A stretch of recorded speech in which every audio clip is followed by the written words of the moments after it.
A Man with Two Lives. Here is the queer story of David William Duck, related by himself.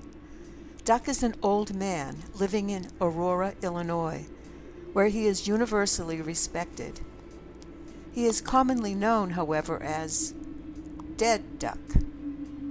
In the autumn of 1866, I was a private soldier of the 18th Infantry.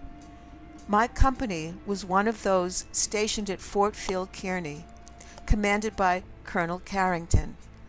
The country is more or less familiar with the history of that garrison, particularly with the slaughter by the Sioux of a detachment of 81 men and officers, not one escaping, through disobedience of orders by its commander, the brave but reckless Captain Fetterman. When that occurred, I was trying to make my way with important dispatches to Fort C.F. Smith on the Bighorn.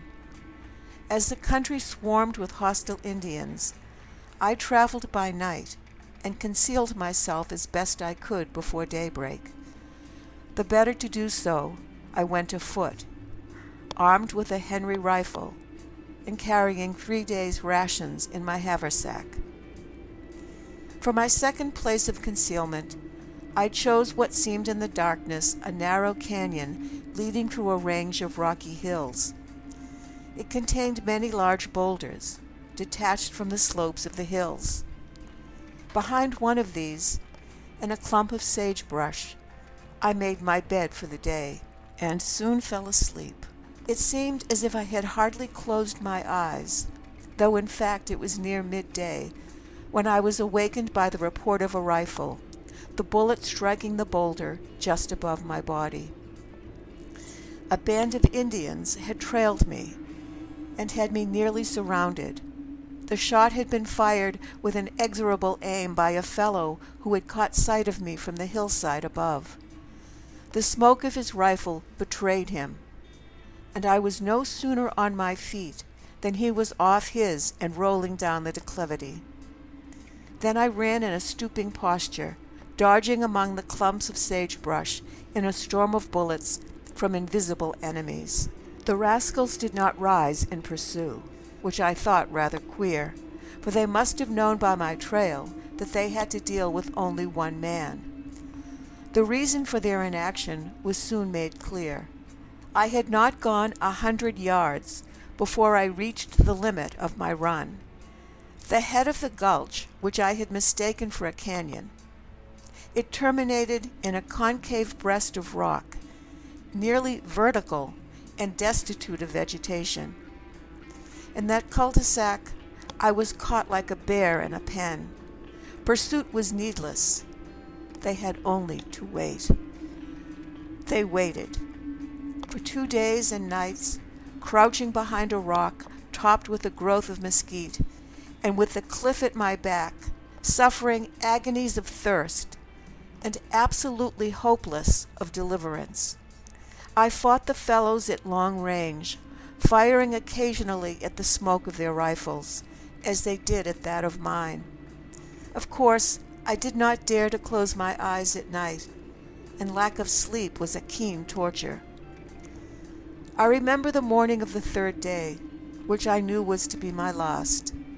I remember, rather indistinctly, that in my desperation and delirium, I sprang out into the open and began firing my repeating rifle without seeing anybody to fire at. And I remembered no more of that fight. The next thing that I recollect was my pulling myself out of a river just at nightfall. I had not a rag of clothing and knew nothing of my whereabouts. But all that night I traveled, cold and footsore, toward the north.